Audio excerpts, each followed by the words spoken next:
पूरे पाकिस्तान में से 30 से 40 एथलीट थे जिनमें मेरी सिलेक्शन हुई थी। 2007 में मैंने एशियन गेम में पावर लिफ्टिंग में गोल्ड मेडल विन किया था।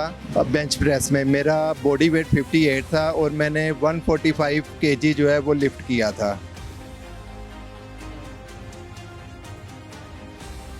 बताइएगा, जब आप वापस आए होंगे गोल्ड मेडल लेकर तो तब तो बल्ले बल्ले हो गई होगी, इनामात की बारिश हो गई होगी। पाकिस्तान के जो दूसरे नॉर्मल खिलाड़ी हैं उनके लिए होती है, स्पेशल पर्सन के लिए ऐसा कुछ भी नहीं है। मुबारकबाद भी नहीं दी गई? नहीं, पता नहीं, उन्होंने तो मुबारकबाद भी देने से डरते हैं हमें। हमारी जो मेहनत है वो नॉर्मल लोगों से ज़्यादा होती है, लेकिन हुकूमत जो है हम पे बिल्कुल किसी किस्म की तवज्जो नहीं देती।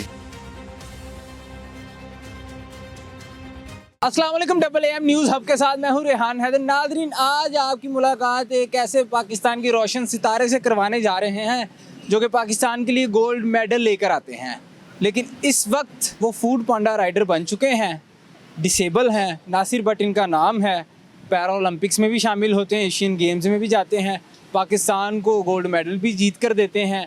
लेकिन उसके बावजूद ये हमारा जो कौमी हीरो है वो अपनी डिसेबिलिटी के साथ साथ फूड पांडा राइडर बनने पर मजबूर क्यों है? क्या ऐसे हालात हो गए?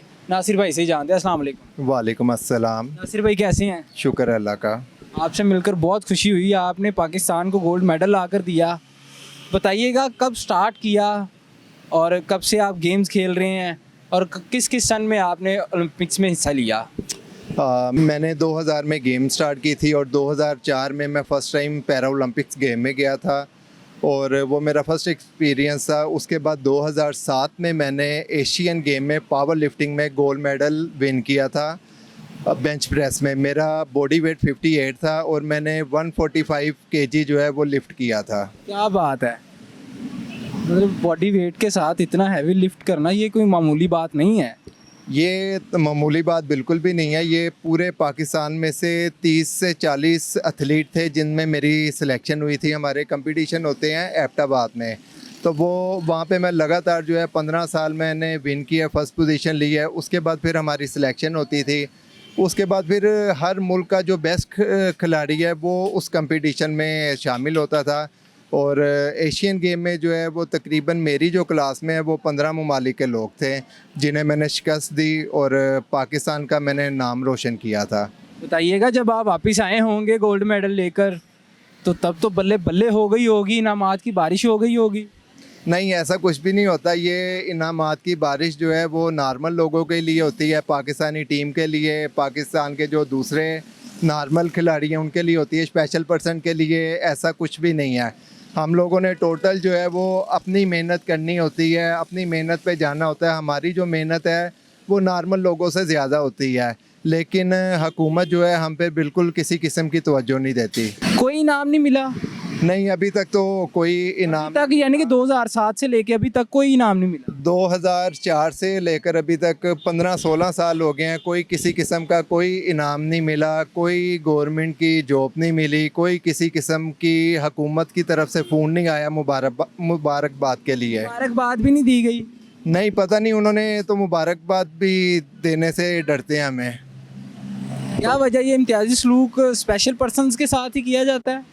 आप लोगों के सामने ही है हमारा मुआशरा। हम लोगों को लोग किस निगाह से देखते हैं, लोगों को इतना बस लोगों ने एक ज़हन बनाया हुआ है कि इशारों पे मांग रहे हैं। घर घर में जो है वो भैया मांग नहीं रहे, आप मुल्क कौम का नाम रोशन करने वालों में से हैं। मुझे तो बड़ा फ़ख्र महसूस हुआ था कि मैंने पाकिस्तान का नाम रोशन किया है और किसी दूसरे मुल्क में जाके पाकिस्तान का जब झंडा लहराया जाता है तो बड़ी फ़ख्र की बात होती है। उसके बाद आपकी वजह से उस पाकिस्तान का कौमी तराना जो है वो किसी और मुल्क में चलाया जाए, इससे फ़ख्र की बात क्या होगी? देखें, अब अरशद नदीम है वो विन करके आए हैं, पूरा पाकिस्तान जो है वो खुश है, इनामात की बारिशें हो रही हैं, तो देख के कैसी फीलिंग्स आ रही हैं आपको? खुशी होती है।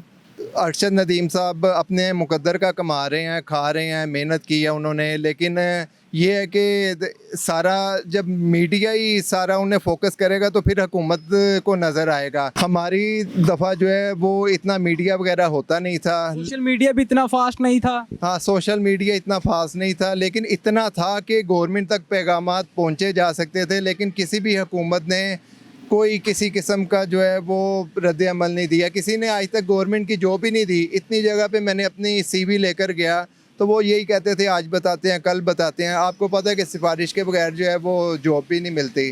बताइएगा, ये जो आपकी डिसेबिलिटी है ये बाय बर्थ है? ये मुझे 2 साल की एज में पोलियो हुआ था, तो जिसके बाद मैं बिल्कुल नहीं चल सकता था।